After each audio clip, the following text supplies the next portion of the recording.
হচ্ছে রিইনফোর্সমেন্ট বিম।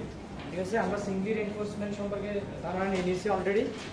যেখানে আপনার রিইনফোর্সমেন্ট কম আসবে ওই জায়গায় আমরা কি ইউজ করব, সিঙ্গলি রিইনফোর্সমেন্ট ইউজ করব। ঠিক আছে, তো যদি দেখা গেছে কোনো একটা বিমের ক্রস সেকশনে অনেক রিইনফোর্সমেন্ট এসে গেছে, আমার স্টিলের এরিয়া বেশি এসে গেছে, তখন আমাকে কি করতে হবে, স্টিলটা ভাগ করে দুইটা পোর্শনে বসাইতে হবে। ঠিক আছে, তো মনে করেন এখন যে ম্যাথগুলো করছেন ওখানে আপনার স্টিল আসতেছে 2.5, 3, হাইস্ট 3.5, এর চেয়ে বেশি আসতেছে না। তো এইসব বিমে আপনাকে কি সিঙ্গলি রিইনফোর্সমেন্ট হিসেবে ধরতে হবে। দেখা গেছে যদি রিইনফোর্সমেন্ট বেশি আসে যায় 4, 5, 6, ঠিক আছে, 7, 8, ঠিক আছে, ইঞ্চি স্কোয়ার, তখন আপনি কি করতে হবে, ডাবলি রিইনফোর্সমেন্ট করতে হবে। তো স্টিলের এরিয়া অনুসারে আপনি বিমকে প্রপোর্শন করবেন। সো কিছু কিছু ম্যাথ আছে আপনাকে আগে বলে দিবে যে এটা ডাবলি রিইনফোর্সমেন্ট, আবার কিছু কিছু ম্যাথ আপনাকে চেক দিতে হবে এটা কি ডাবলি রিইনফোর্সমেন্ট কিনা।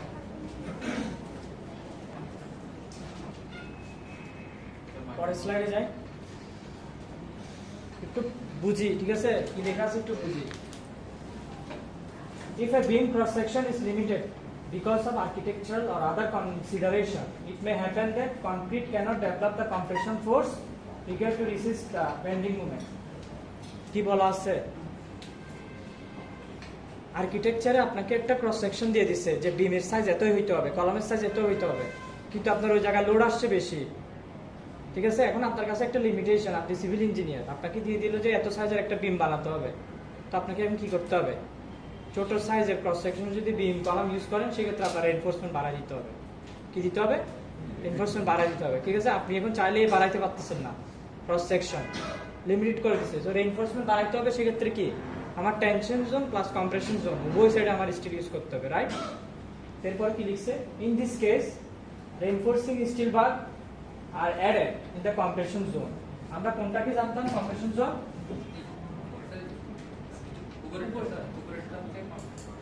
এই পার্টটা হচ্ছে কি কম্প্রেশন জোন। সেই জোনে আপনার কি করতে হবে, এখন স্টিল দিতে হবে, right. Resulting in so called doubly reinforced beam. So এই ধরনের বিমকে বলা হবে তখন doubly reinforced beam, that is one with compression as well as tension reinforcement. So এক পাশে থাকবে কম্প্রেশন রিইনফোর্সমেন্ট আর নিচে থাকবে কি টেনশন রিইনফোর্সমেন্ট। সো এখানে আহামরি কিছুই না, এই জায়গায় আপনার লোড বেশি হওয়াতে আপনার রিইনফোর্সমেন্ট বেশি ইউজ করতে হবে। রিইনফোর্সমেন্ট বেশি ইউজ করলে আপনার কম্প্রেশন জোনেও রিইনফোর্সমেন্ট যাবে আর টেনশন জোনেও যাবে। ঠিক আছে, বুঝতে পারছেন। এরপর স্লাইডে যাই। সো আমাদের ডাবলি রিইনফোর্সমেন্ট বিমের ক্রস সেকশন দেখতে এরকমই হবে। একটু বোঝার চেষ্টা করি, আমার আগে ছিল সি ডি, এখন কিন্তু ডি প্রাইম একটা টার্ম অ্যাড হয়েছে। এখন ডি প্রাইমটা কি বা ডি বারটা কি, আমার আমার কম্প্রেশন জোনে দুইটা স্টিল দেখতে পাচ্ছি না, কয়টা স্টিল ইউজ করছে, দুইটা।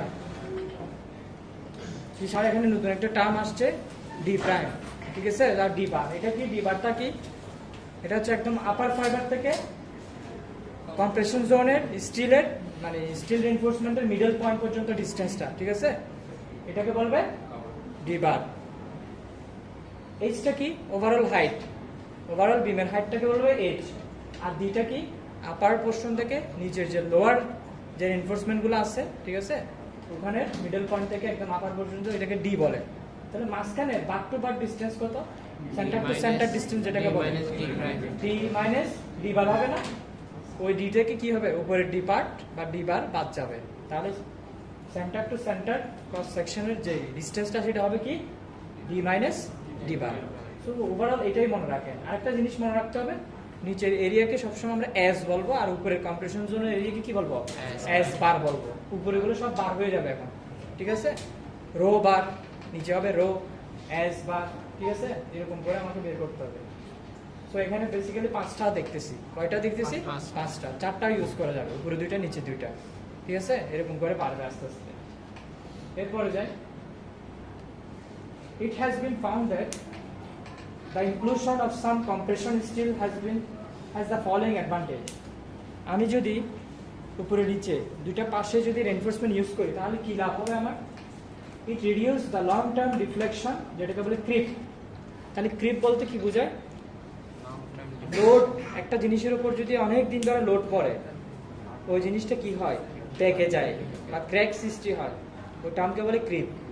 লং টার্ম ডিফ্লেকশন যেটা, ওটা আরেকটা নাম কি, ক্রিপ। ঠিক আছে, তো আমি যদি ডাব্লিউ রিইনফোর্সমেন্ট বিম ইউজ করি সেক্ষেত্রে আমার ক্রিপটা হওয়ার সম্ভাবনা কম থাকে, ঠিক আছে। আরেকটা কি, it sets the minimum limit on bending loading. Bending loading বলতে কি বুঝি, বেন্ডিং মোমেন্ট থেকে যে লোডিং আসবে সেটা একটা লিমিট করে দেয়, ঠিক আছে। তারপর কি, ইট acts as a stirrup support bar continuous through out the beam span. তাহলে যেহেতু আমার ডাব্লিউ রিইনফোর্সমেন্ট বিমে মিনিমাম কয়টা বার ইউজ করতে হয় জানেন? 4টা বার। কয়টা বার? 4টা বার। 4টা বার ইউজ করাতে আমার স্টিরাপ ইউজ করতে হয়। কি ইউজ করতে হয়? স্টিরাপ। তো আমার পুরো বিমের এখান থেকে ওই পোর্শন পর্যন্ত সব জায়গায় স্টিরাপ আছে। এই স্টিরাপ দেওয়াতে আমার কি হয়, আমার বাকলিংটা হয় না। হ্যাঁ, টাই বার যেটাকে বলে, ঠিক আছে। তো এই স্টিরাপ ইউজ করাতে কি হয়, আমার বাকলিংটা হয় না, ঠিক আছে। তাই এটা সাপোর্ট একটা কি পাচ্ছে, এক্সট্রা একটা সাপোর্ট পাচ্ছে, মানে বিশেষ করে কলাম টু কলাম যে বিমগুলো আছে। সো 3টা অ্যাডভান্টেজ আমার, বেন্ডিং মোমেন্টকে লিমিট করে দিচ্ছে বা বেন্ডিং লোডিংকে লিমিট করে দিচ্ছে, স্টিরাপ ইউজ করাতে এক্সট্রা সাপোর্ট পাচ্ছি, তারপর হচ্ছে লং টার্ম ডিফ্লেকশন বা ক্রিপ হচ্ছে না। কার জন্য? যদি আমি ডাব্লিউ রিইনফোর্সমেন্ট ইউজ করি। এরপরে যাই, আরেকটা রিজন বলছে, another reason for placing reinforcement in the compression zone is that when the span is continuous, the beam is supported by more than 2 support, both positive and negative moment exist. এটা আমরা পরের figure দ্বারা বুঝতে পারবো। সেটা হচ্ছে কি জানেন, কন্টিনিউয়াস সাপোর্ট কি বলেন তো? কোন একটা জায়গায় মানে এরকম যদি বিম চলতেই থাকে, মাঝখানে একটা বা দুইটা সাপোর্ট আসছে, ওই ধরনের বিমকে কন্টিনিউয়াস বিম বলে। কি বলে? কন্টিনিউয়াস বিম। যেমন বিল্ডিং এর ফ্রেমগুলোতে কন্টিনিউয়াস বিম, বেসিক্যালি একটার পর একটা বিম আসছে না, কলাম আসছে, কলামগুলো সাপোর্ট আর বিমগুলো কন্টিনিউয়াস। তাহলে এরকম কন্টিনিউয়াস বিমে আপনার দুই ধরনের মুভমেন্ট হয়, পজিটিভ হয়, নেগেটিভ হয়। তো পজিটিভ নেগেটিভ উভয় মোমেন্টের জন্য আমার উভয় পাশে লোড আসে, তো উভয় পাশে আমার রিইনফোর্সমেন্ট ইউজ করতে হয় জন্য, ঠিক আছে। পরের ফিগারে যান, বুঝতে পারবেন। এই যে দেখেন কয়টা সাপোর্ট আছে এখানে? 3টা। কয়টা সাপোর্ট? 3টা সাপোর্ট। এই 3টা সাপোর্টের মধ্যে সবসময় বিমের মাঝখানে পজিটিভ মুভমেন্ট হয়, মনে থাকবে। বিমের মাঝখানে কি হয়? পজিটিভ। আর সাপোর্ট সেকশনে এসে হয় নেগেটিভ। তাহলে এখানে বেন্ডিং মুভমেন্ট ডায়াগ্রাম ধরে বুঝতে পারতেছি যে লোড উপরে আসবে অ্যাজ ওয়েল এজ নিচেও আসবে। তবে নেগেটিভ মুভমেন্টটা বেশি ডেঞ্জারাস। নেগেটিভ মুভমেন্টের জন্য স্টিরাপ বেশি ইউজ দেয়, ঠিক আছে। তাহলে দেখেন বিমের স্প্যানের মাঝখানে কি হয়? পজিটিভ মুভমেন্ট, আর সাপোর্টে এসে নেগেটিভ মুভমেন্ট। তাহলে আমার উভয় পাশে মুভমেন্ট দেখা যাচ্ছে, তাই না? তাহলে এর জন্য আমার স্টিল দিতে হবে এবং বি পয়েন্টের জন্য স্টিল ইউজ করতে হবে। বুঝা গেছে? কার জন্য? কন্টিনিউয়াস বিমগুলোর ক্ষেত্রে। তো পরের স্লাইডে যাই, এখানে কি বলছে? In figure positive movement exist at A and C. কোথায় দেখতেছি পজিটিভ মুভমেন্ট? এ এবং সিতে, ঠিক আছে। Therefore, the main tensile reinforcement would be placed in the bottom of the beam. তাহলে দেখেন এ এবং সিতে পজিটিভ মুভমেন্ট আছে, তো ওইখানে আমি কি দিব? টেনসাইল রিইনফোর্সমেন্ট দিব। টেনসাইল রিইনফোর্সমেন্ট বলতে কি বোঝাচ্ছে? অর্থাৎ বেসিক্যালি স্টিল কোথায় থাকে? টেনশন জোনে তো থাকে, তো ওই জায়গায় আমি টেনসাইল রিইনফোর্সমেন্ট ইউজ করব। এট বি পয়েন্টে আমি কি করব? দেন এ নেগেটিভ মুভমেন্ট এক্সিস্ট, একটা নেগেটিভ মুভমেন্ট দেখা যাচ্ছে, and the bottom of the beam is in compression. তো ওই জায়গায় হচ্ছে কি, আমার বিমটা কিসে আছে? কম্প্রেশন জোনে আছে। The tensile reinforcement therefore must be placed near the top of the beam. তো এখানে একটা জিনিস খেয়াল করেন, আপনার এ পয়েন্ট এবং সি পয়েন্টে রিইনফোর্সমেন্ট ইউজ করবেন নিচে। কোথায়? নিচে, টেনশন জোনে। কিন্তু বি পয়েন্টে নেগেটিভ মুভমেন্ট হওয়াতে আপনার লোড বেশি কাজ করবে কম্প্রেশন জোনে।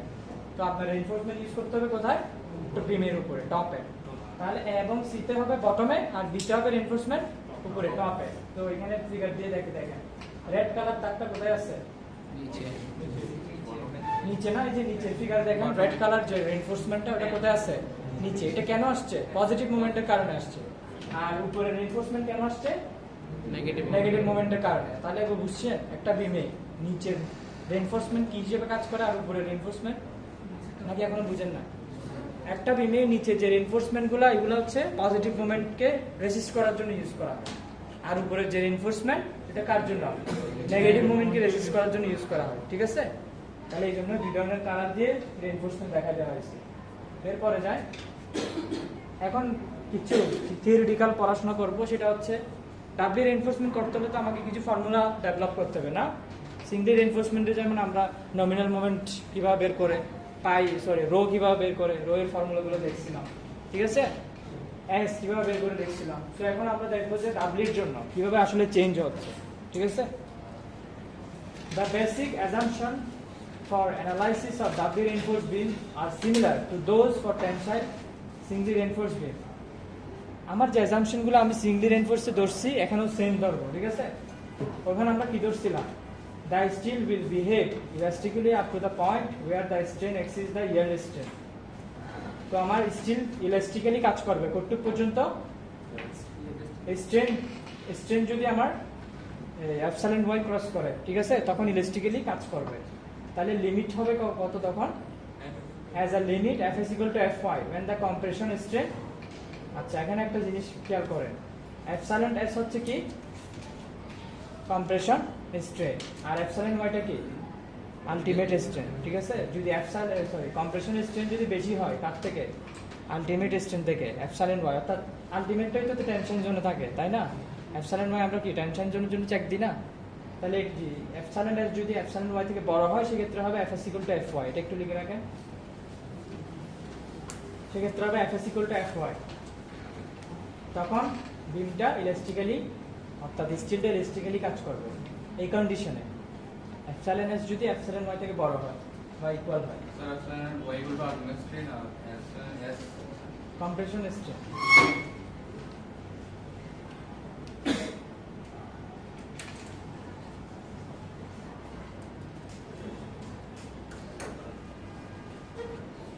তো আমাদের ডাব্লিউ রিইনফোর্সমেন্টে বেসিক্যালি হয় কি, আমাদের এপসাইলন ওয়াইটা বড় হয়ে যায়। কার থেকে বড় হয়ে যায়, এপসাইলন এস থেকে। বুঝা গেছে, এপসাইলন এস থেকে বড় হয়ে যায়। সেক্ষেত্রে আমার স্ট্রেসের ভ্যালুটা কি হবে, আগে ছিল কি f S equal to F y, এখন কিন্তু আর f S equal to F y হবে না, এখন হবে F S equal to epsilon S E s. ঠিক আছে, এই ফর্মুলা থেকে আমাদের ভ্যালু বের করতে হবে যদি এপসাইলন ওয়াই বড় হয়। শুধু এই দুইটা কন্ডিশন মনে রাখতে হবে। ঠিক আছে, ডাব্লিউর জন্য।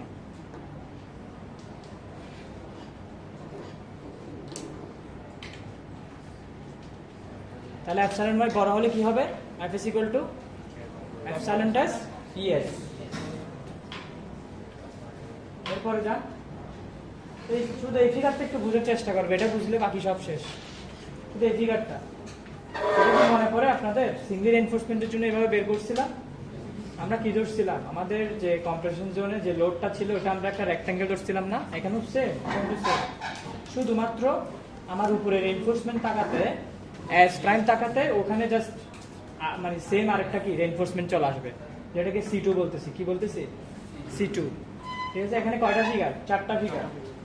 সেকেন্ড যে ফিগার এটা স্ট্রেনের ডিস্ট্রিবিউশন দেখাচ্ছে, স্ট্রেন। তারপর হচ্ছে থার্ড যে ফিগার, এটা হচ্ছে কি কনক্রিটের যে স্টিলটা, কনক্রিটের জন্য কনক্রিট সেকশনের যে লোডটা আসছে শুধু ওটাই বোঝাচ্ছে। ফোর্থ যে সেটা হচ্ছে কি স্টিল থেকে স্টিলের ডিস্টেন্স বোঝাচ্ছে, অর্থাৎ কি এস এবং এস বারের জন্য যে লোডটা আসতেছে ওটা বোঝাচ্ছে। ঠিক আছে, তো এখানে চারটা, একটা হচ্ছে কনক্রিটের জন্য, একটা স্টিলের জন্য, একটা স্ট্রেন আর একটা ক্রস সেকশন। সেটা একটু বোঝার চেষ্টা করি। তো আমাদের সিঙ্গলি রেইনফোর্সমেন্টে কতটুক ছিল, কনক্রিট পর্যন্ত, কনক্রিট স্টিল কাপল পর্যন্ত। এখন নতুন একটা টার্ম অ্যাড হয়েছে, স্টিল টু স্টিল কাপল। ঠিক আছে, কারণ উপরে স্টিল এখন তো একটু চেঞ্জ হবে, ভেরিয়েশন আসবে। তো স্ট্রেন ডিস্ট্রিবিউশনটা কি বোঝা যায়, উপরের এপসাইলন সিটা সবসময় কত হবে, 0.003, 0.003। নিচেরটা কি বলতেছে, এপসাইলন টেস, এপসাইলন এস।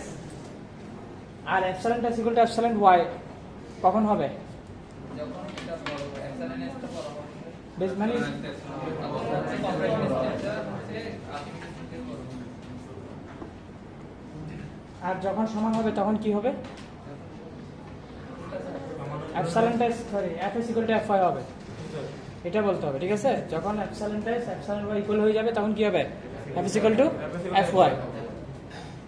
তার মানে এপসাইলন এস প্রাইম একটা দেখতেছেন না, epsilon s prime strain distribution একটু দেখেন, খেয়াল করেন সেকেন্ড ফিগারে এপসাইলন এস প্রাইম। তো এখানে এপসাইলন এস প্রাইমটা কি, প্রাইম মানে কি, এটা কম্প্রেশন জোনে আছে। ওই স্ট্রেনটা কোথায় আছে, কম্প্রেশন জোনে, ওই যে সি এর পাশে এবং সি এর মাঝখানে। ঠিক আছে, তারপর এটা কি, এটা হচ্ছে লোডের ডিসটেন্স। তারপর আর কি আছে, লোডের যে মানটা, ঠিক আছে, হরিজন্টাল যে মানটা 0.85 এফসি প্রাইম। তারপর হচ্ছে T1 টেনশন কনক্রিটের জন্য, আমি যদি কনক্রিটের জন্য চিন্তা করি তাহলে T1 অর্থাৎ টেনশন জোন, যে টেনশনটা কাজ করতেছে ওটা কি হবে S1 Fy। S1 কেন, যদি আমি শুধু কনক্রিটের বেলা চিন্তা করি তখন কি হবে S1 Fy। আর কনক্রিট জোনে কি হবে 0.85 FC prime AB। এটা কিভাবে আসছে এটা আমরা জেনে আসছি অলরেডি, 0.85 FC prime AB। আর মাঝখানে যে ডিসটেন্স ওটা D minus A/2 হবে, ঠিক আছে, কনক্রিট সেকশনের জন্য D minus A/2। তো এটা এই একটু পর্যন্ত আমরা অলরেডি কি শিখে আসছে সিঙ্গলি রেনফোর্সে। এখন যা শুধু নতুন টার্ম আসবে আমার যে দুই জায়গায় রেনফোর্সমেন্ট, এখন কি হবে নিচেরটাকে আমরা T2 ধরতেছি, যেটাকে S2 Fy বলতেছি। কি বলতেছি S2 Fy। আর উপরেরটাকে কি বলবো S বার Fs। কি বলবো S বার Fs। এখানে এটা Fy হয় না কেন, কারণ ওটা আলটিমেট জন্য পৌঁছাইতে পারে না, ঠিক আছে, ওই স্টিলটা কখনো আলটিমেটে পৌঁছাতে পারে না, সেজন্য ওটা Fs থেকে যায়। তাহলে উপরেরটা হবে S বার Fs আর নিচেরটা হবে কি S2 Fy আর এটা হবে S1 Fy, ঠিক আছে। তাহলে এই চারটা মান মনে থাকবে। এটার মাঝখানে ডিসটেন্স হবে কি D minus D বার, কি থাকবে D minus D বার। তাহলে এটা S1, এটা S2, এটা S বার, আর এটা শুধু Fs আর নিচেরগুলো Fy, ঠিক আছে। এবার আমরা চলে যাচ্ছি পরের ফিগারে। এখানে কোনটা কি এগুলো সব যে আছে এগুলো আর নতুন করে বলতেছি না, ঠিক আছে। কোনটা কি এখানে S বার কি সবগুলোই যে আছে, নতুন করে টার্ম আসছে Mn1 Mn2। Mn1 কেন হবে বলেন তো, যদি আমি কনক্রিট সেকশনের জন্য চিন্তা করি তখন বলবো Mn1, আর যদি আমি স্টিল সেকশনের জন্য ইয়া করি তখন আসবে Mn2। তাহলে এখানে নমিনাল মোমেন্টে দুইটার মোমেন্টের সামেশন হবে, কয়টা মোমেন্ট দুইটা মোমেন্ট। সিঙ্গলি রেনফোর্সমেন্ট আগে যেটা মোমেন্ট বের করছেন ওটার সাথে আমি নতুন একটা টার্ম যোগ করব, এটা হচ্ছে স্টিল টু স্টিল মোমেন্ট যেটা Mn2, ঠিক আছে। ক্যালকুলেশন সব একই। তাহলে চলে যায় পরে C1টা কি, এখানে C1টা কি, দুইটা স্লাইড আগে যান। হ্যাঁ এই যে দেখেন কনক্রিটের মধ্যে, কনক্রিট ব্লকের মধ্যে যে কম্প্রেশনটা আসছে সেটা C1, আর স্টিলের কারণে যে কম্প্রেশনটা আসছে সেটা কি C2। বাস ওটার পরিচিতি দিছে, ঠিক আছে। For the analysis, the total resisting moment of the beam will be assumed to consist of two parts or two internal couple. The part due to the resistance of the compression concrete and tension steel, the part due to compressive steel and additional tensile steel। এগুলো লাগবে না, পরে যায়। এটা একটু দেখি এখানে Mn1 কি Mn2 কি। এখানে আপনাদেরকে বলেছিলাম যে Mn1টা কি হবে কনক্রিট, শুধুমাত্র কনক্রিটের জন্য, যদি আমি কনক্রিটের ব্লক চিন্তা করি, আর স্টিল টু স্টিল হলে Mn2। তাহলে Mn1 এর বেলায় আপনার মোমেন্ট কত হবে একটু খেয়াল করেন। Mn1 তার জন্য হবে শুধুমাত্র থার্ড ফিগারের জন্য, থার্ড। তাহলে আমি যদি মোমেন্ট নিই তাহলে T1 ইন্টু কি হবে Z1। দেখেন বুঝছেন কিনা, T1 ইন্টু কত হবে Z1। কার জন্য থার্ড ফিগারের জন্য মোমেন্ট নিচ্ছে, লোড ইন্টু ডিসটেন্স, লোড কত T1 আর ডিসটেন্স কত Z1, ঠিক আছে। তাহলে এখানে S1 Fy হবে আর ডিসটেন্স কত হবে D minus A/2। মান বসা দিবেন আর কি, নিচে হবে S1 Fy আর ডিসটেন্স হবে D minus A/2। তাহলে এটা হচ্ছে মোমেন্ট Mn1। এটা পারা যাবে একটু পরে দেখেন যখন করবেন এটা লিখতে হবে। এখন আমাকে বলেন যে Mn2 কি হবে।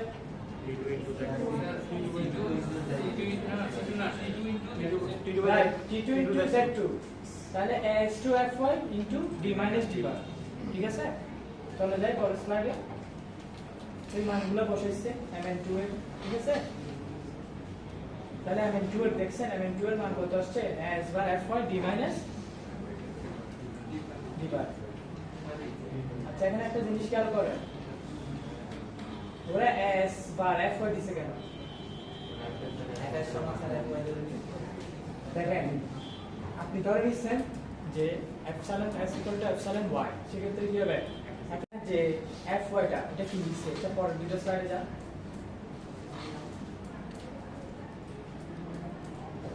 পরের দুটো স্লাইডে যাবে, আগে না, হ্যাঁ এটা আগে চলে যাচ্ছেন। এখানে দেখেন কি আছে S বার, কিন্তু আমরা জানি যে T2 তে তো S বার ছিল না, T2 কি ছিল S2 ছিল, T2 তে কি ছিল S2। তাহলে এটা S বার দিয়ে কিভাবে রিপ্লেস করছে দেখেন, C2 = T2, C2 = কি T2। তাহলে C2 এর ভ্যালু কি ছিল s বার fs, তাহলে ইকুয়াল টু কি লিখতে পারি s টু fy। আবার আমি fs ইকুয়াল টু কি লিখতে পারি fy, তাহলে আপনার এখানে কোন জিনিসটা সেম হয়ে যাচ্ছে, fy কাটাকাটি হয়ে গেলে কি হয়ে যায় s বার ইকুয়াল টু fs2 হয়ে যাচ্ছে, সরি s2 হয়ে যাচ্ছে না। তাহলে এই জন্যই কি করছি আমি এখানে s2 এর জায়গায় কি লিখলাম s বার। এখন ক্লিয়ার, এখানে কি লিখলাম s বার, আর fy তো fy হিসেবে আছে। তো এটা একটু জাস্ট চেঞ্জ করছি, রাখতে কি t এর মান t2 এর মানটা c2 দিয়ে রিপ্লেস করে দিয়েছি, ঠিক আছে। এরপরে যাই, তো আমাকে দিন শেষে তো দুইটাই যোগ করতে হবে, তাই না? এখানে একটা জিনিস খেয়াল করেন, আমার s1 আমি কোনো s1 রাখবো না, ম্যাথমেটিক্যাল ক্যালকুলেশন। আমার mn1 এ কি ছিল s1 ছিল, ঠিক আছে।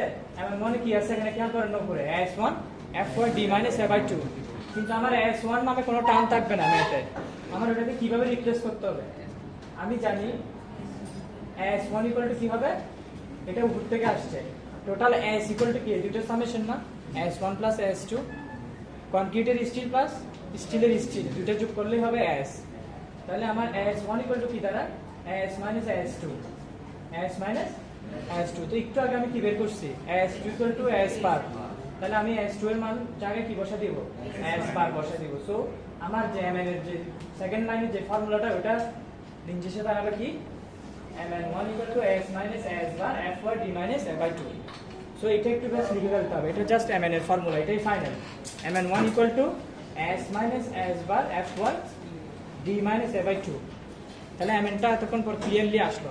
এগুলো স্টেপ বাই স্টেপ ফলো করতে হবে, ঠিক আছে। এগুলো লিখে না পড়লে এগুলো মাথায় ঢুকবে না, হিসাবগুলো খুব সোজা।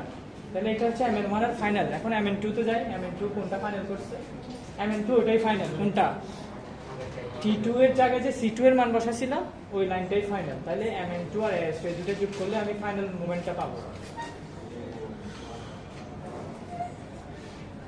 এই ইকুয়েশনটা তখনই আমার ভ্যালিড হবে যখন মনে করেন যে স্টিল কি হয় ইয়েল করে, ইয়েল মানে ফেল করে। এই ইকুয়েশনটা তখনই আমার ভ্যালিড হবে। ভ্যালিড মানে কি, তখনই আমি অ্যাপ্লাই করতে পারবো যদি স্টিল ইয়েল করে, ইয়েল, ঠিক আছে। ইয়েল না করলে কিন্তু আবার সূত্র চেঞ্জ হয়ে যাবে। তো দুইটা জিনিস, একটা চেক করতে হবে যে স্টিল ইয়েল করে কিনা, যদি করে সেক্ষেত্রে এই ফর্মুলা আসবে, না করলে কিন্তু আসবে না। ইয়েল বলতে কোন জোনে তাই, কম্প্রেশন জোনে। খেয়াল করেন এস বারটা কি কম্প্রেশন জোনের স্টিল, তাহলে কম্প্রেশন জোনের স্টিল যদি ইয়েল করে সেক্ষেত্রে এই ফর্মুলা, যদি ইয়েল না করে এটা না, তাহলে আরেকটা ফর্মুলা আসবে, ঠিক আছে। তাহলে mn এর এই ফর্মুলা কি মনে থাকবে, এটা হচ্ছে কখন যদি উপরে কম্প্রেশন জোনের স্টিল ইয়েল করে অর্থাৎ ফেল করে সেক্ষেত্রে এই ফর্মুলা। এরপরে যাই, তো এই কথাগুলো আসবে আর কি। মনে করেন যে এখন ফেল করে নাই, সেক্ষেত্রে কি হবে, otherwise the beam has to be treated as a single reinforcement beam neglecting the compression steel, or one has to be find the actual stress Fs in the compression reinforcement as bar and use the actual force in the moment equilibrium equation. এরপরে যাই, মনে করেন একটু পর্যন্ত বের করছেন, এখন আমাদের কাজ হচ্ছে কি করা, আগের মতো রো বের করা, রো চেক দেয়া, সি বের করা। সি ইকুয়াল টু কি জানি আমি rho equal to s by bd, আর rho bar equal to same কি হবে s bar by bd. T equal to কি হবে, টি মানে টোটাল যে টেনশনটা নিচে, টি ইকুয়াল টু কি হবে C1 প্লাস C2।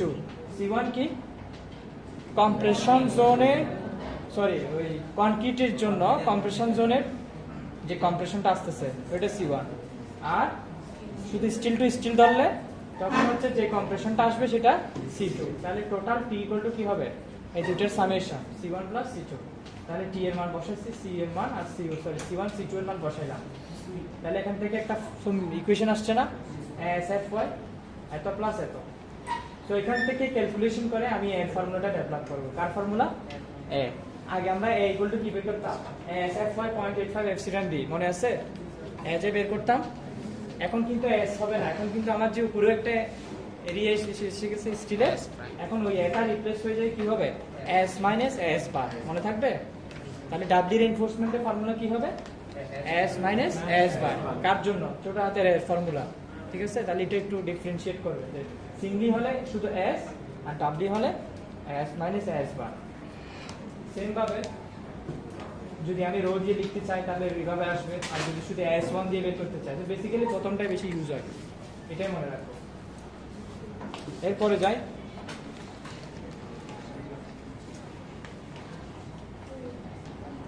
তারপর সি এর ফর্মুলাও বের করতে পারি। কার মাধ্যমে? জাস্ট বিটা 1 দিয়ে ভাগ করে দিলেই হবে, ঠিক আছে। এর ফর্মুলাকে যদি আমি বিটা দিয়ে ভাগ করি, বিটা 1 দিয়ে, তাহলে কার মান পাবো? সি এর মান পাবো। চলে যাই নেক্সট স্লাইডে।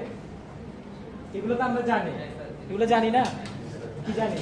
বিটা 1.85 হবে যদি এফসি প্রাইম 4000 বা এর ছোট হয়। 4000 বেশি হয়ে গেলে তখন 1.05 মাইনাস 5 ইন্টু 10 টু দি পাওয়ার -5 এটা হবে, ঠিক আছে। আর যদি 8000 এর বেশি হয়ে যায় তখন কি দিব? তো আমাদের বেশি ইউজ হয় কত? 4000 বেশি, সো আমাদের মানটা তাহলে কত? 0.85। এরপরে যাই, এখন আসি একটু ইয়েল্ডের ব্যাপার যেহেতু আসছে, ঠিক আছে। যদি কম্প্রেশন জোনে যদি স্টিল ইয়েল্ড করে সেক্ষেত্রে তো আমি এমএন এর ওই ফর্মুলাটা ইউজ করতে পারবো, তাই না? যদি ইয়েল্ড না করে তাহলে কি করতে হবে? চেক দিতে হবে। দেখি, for s bar to yield the strain epsilon s in the compression steel should be greater than or equal to the yield strength of reinforcing steel. কোনটা কার থেকে বড় হইতে হবে বলতেছে?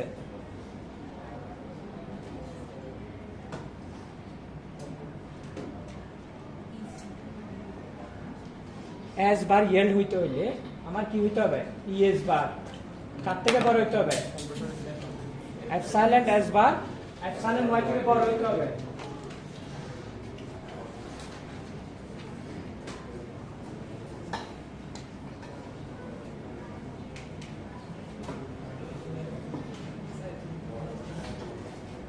এপসাইলন এস বার যদি এপসাইলন ওয়াই থেকে বড় হয় সেক্ষেত্রে আমার এস বার ইয়েল্ড হবে, ঠিক আছে। তো এপসাইলন বার এস আমি কিভাবে বের করব? এফ ওয়াই কে ইএস দিয়ে ভাগ করে, যেটা আমরা মানে এপসাইলন এস এর জন্য বের করছিলাম। এফ ওয়াই কে ইএস দ্বারা ভাগ করে, আর এপসাইলন এস আরেকটা ওয়েতে পাইতে পারি, স্ট্রেন ডায়াগ্রাম। কি ডায়াগ্রাম? এই স্ট্রেন ডায়াগ্রাম আর স্ট্রেন ডায়াগ্রাম কিন্তু সেম না, মনে রাখবেন, সেম না। এখানে কিন্তু একটা টার্ম আসছে ডি প্রাইম। কি আসছে? ডি প্রাইম বা ডি বার। তো এটার কারণে আমার স্ট্রেন যে ফর্মুলাটা এটা চেঞ্জ হবে, এটা মনে রাখতে হবে। কিন্তু আমি আর একটা মেরে দিলাম, অঙ্ক সব শেষ। এখানে ফর্মুলা কি দাঁড়ায় তাইলে বলেন তো? সিমিলার ট্রায়াঙ্গেল করলে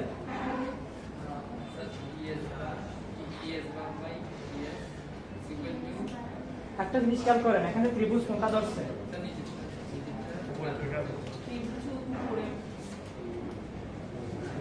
প্রথমে এটা, রাইট? 0.003 ডিভাইড বাই সি, তারপর কোনটা? তারপর এটা এপসাইলন এস প্রাইম, এটা কি হবে? C minus d prime. D prime, শেষ। তাহলে একবার উপরেরটা বড়, তারপর হচ্ছে উপরের ছোটটা, সেই দুইটা আর কি, ঠিক আছে। এগুলো সিমিলার ট্রায়াঙ্গেল করে আমি এপসাইলন এস বারের মান বের করতে পারি। এটা যদি আমার কি হয়, এপসাইলন ওয়াই থেকে বড় হয় সেক্ষেত্রে কি হবে? আচ্ছা, এখানে একটু কারেকশন করতে হবে, সেটা হচ্ছে এটা এপসাইলন ওয়াই হবে। কি হবে? এপসাইলন ওয়াই হবে। এটা এপসাইলন ওয়াই হবে আর এটা হচ্ছে এপসাইলন এস। এই দুইটা তারপর আমি কম্পেয়ার করব। এটা একটু কারেকশন করব। এটা হলো epsilon Y.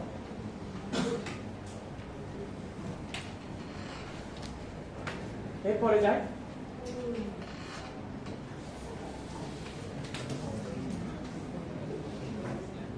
the compression steel to yield the following condition must be satisfied.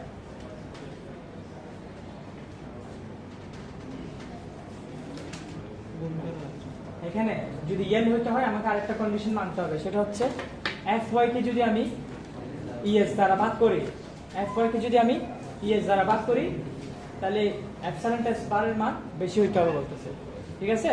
F Y এর মান কিসে বসাবো? পিএসআই তে। তাহলে আমার 60,000 হলে 60,000 বসাবো, 40,000 হলে 40,000 বসাবো। এরপরে যাই, ইফ প্রথমে আমরা দেখে আসছি যদি এপসাইলন এস বারের মান কার থেকে কম হয়? ইউআই থেকে। এপসাইলন ওয়াই থেকে যদি ছোট হয়, এখানে তো এই কন্ডিশনটা বড় ছিল, যদি ছোট হয় সেক্ষেত্রে কি হবে? F equal to es. প্রথম একদম এসে যে ইকুয়েশনটা লিখছেন খাতায় দেখেন, যদি ছোট হয় সেক্ষেত্রে কি হবে? f is equal to yes Yes, yes. epsilon s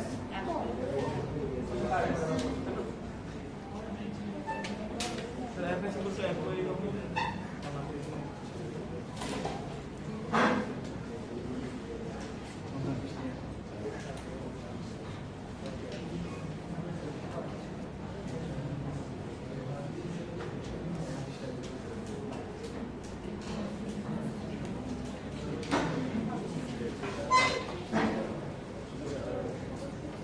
এরপরে যায় n কেন দিয়ে যায় n তো হয় না এখন